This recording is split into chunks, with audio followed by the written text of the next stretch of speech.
Unit number 3 reproduction in plants हम पढ़ रहे थे। अब हमने पढ़ना है formation of seeds and fruits, कि किस तरह से सीड्स बनते हैं और किस तरह से फ्रूट बन रहा है। Many plants grow and bear fruit to protect their seeds. बहुत सारे प्लांट्स ऐसे हैं जो कि फ्रूट्स ग्रो करते हैं और वो जो फ्रूट्स हैं वो फिर जो सीड्स हैं उनको प्रोटेक्ट करते हैं। A seed protect the embryo inside it. और जो सीड है वो अपने अंदर ग्रो करने वाले एम्ब्रियो को प्रोटेक्ट करता है। एम्ब्रियो क्या है? एम्ब्रियो वो पार्ट ऑफ सीड है जिसने बाद में ग्रो करके न्यू प्लांट बनाना है। In addition the shape of seed and fruit help in their dispersal.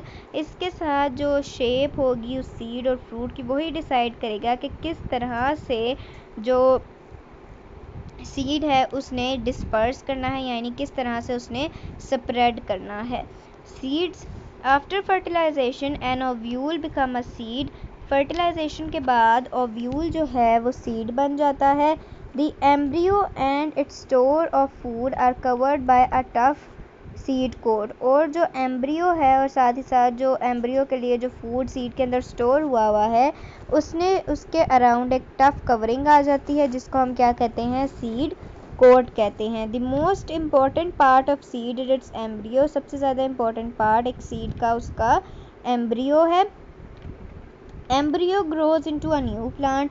और जो एम्ब्रियो है उसने ग्रो करके न्यू प्लांट बनाना है।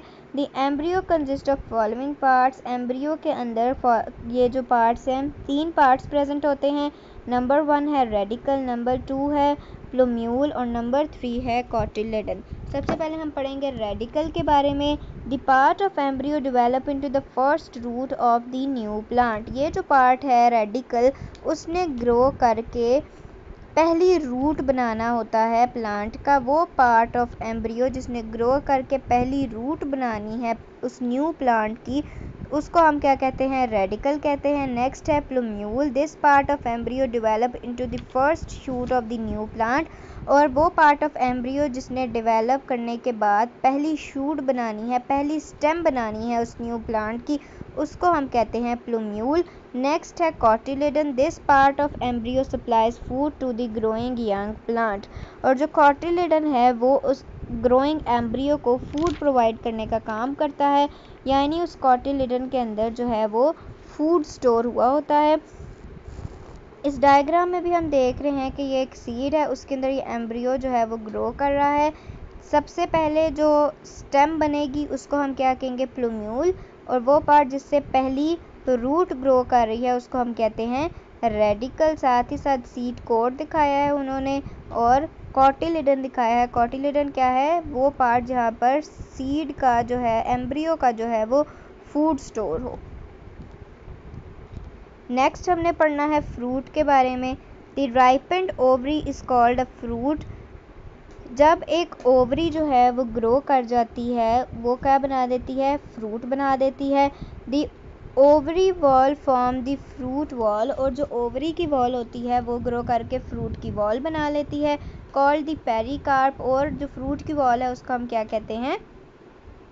Pericarp. Inside the ovary ovules develop into the seed. और ओवरी के अंदर जो ओव्यूल्स प्रेजेंट हैं वो डेवलप कर कर सीड्स बना लेते हैं, ये हमने पढ़ा था। द मैच्योर्ड फ्रूट में कंटेन सिंगल और मैनी सीड। और जो फ्रूट जो कि मैच्योर हो चुका है उसके अंदर जो है वो या तो एक सीड होगा या बहुत सारे सीड्स भी प्रेजेंट हो सकते हैं। The pericarp has 3 layers in most fruit like the peaches and mangoes। और जो pericarp है उसकी जो outer layer है, जो layer है fruit wall है pericarp, fruit wall को कहते हैं pericarp। तो उसके जो है वो 3 layers हो सकती हैं उस pericarp की बहुत सारे fruits में, जिस तरह peaches और mangoes वगैरह। The outer layer is skin, the middle layer is fleshy and the inner layer is tough and hard। वो कह रहे हैं कि 3 लेयर्स हैं।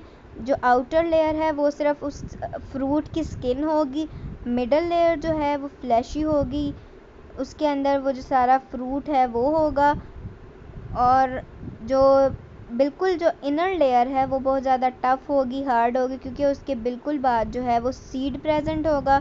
सम fruits have hard and dry pericarp. बहुत सारे फ्रूट्स ऐसे हैं जिनका जो पेरिकार्प है, जो आउटर लेयर है, वो हार्ड होती है और ड्राई होती है। जिस तरह के नट्स हैं, नट्स जो हैं उनकी जो आउटर लेयर है, जो पेरिकार्प है, वो हार्ड भी होता है और ड्राई भी होता है।